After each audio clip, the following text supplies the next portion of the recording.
Yazid की सोच और यजीद की ताकत से मुकाबला करने के लिए अगर इस मुल्क को आज़ाद कराना है तो हुसैन के उसूलों से कराना पड़ेगा।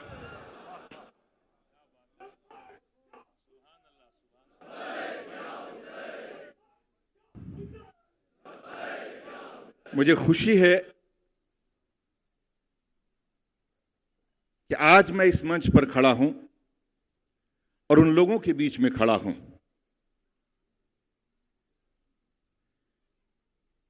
कुछ इमाम हुसैन को जिसके दीवाने हैं। गांधी ने सिर्फ इस बात को कहा ही नहीं बल्कि यहां की रियाया के लिए जो सबसे बड़ा काम उन्होंने किया वो नमक आंदोलन। इतिहास इस बात का गवाह है कि नमक के आंदोलन की शुरुआत उन्होंने 72 लोगों से की थी, क्योंकि वो कौम मिल्लत की बहबूदी के लिए था, इंसानियत के लिए था, इस मुल्क के अंदर एहसास के लिए था। अगर किसी को कहा जाएगा, अगर हलाल का सबूत दिया जाएगा तो नमक हलाल कहा जाएगा, तो नमक के लिए था।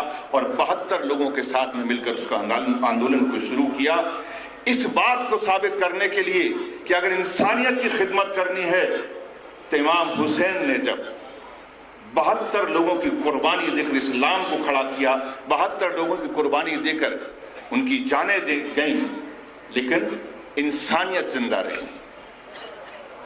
इंसानियत या धर्म या मजहब कुछ उसूलों का नाम है, जिंदगी जीने का नाम है। मैं ज्यादा नहीं जानता,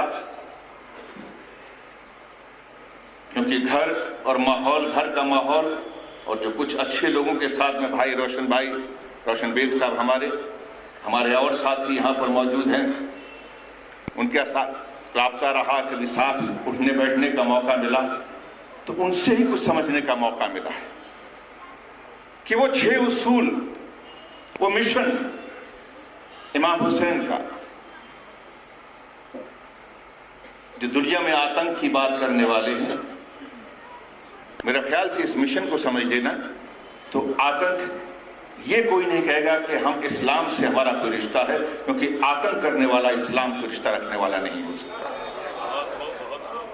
क्योंकि जिस इस्लाम को कायम करने के लिए सबसे पहली बात ह्यूमन राइट्स की बात कही, मानवाधिकार की बात कही, उसकी रक्षा करने की बात की गई। दूसरी, जुल्म की मुखालफत के लिए कहा गया, लेकिन तलवार से नहीं, अमल से, व्यवहार से। और तीसरा, सच पर कायम होने के लिए कहा गया।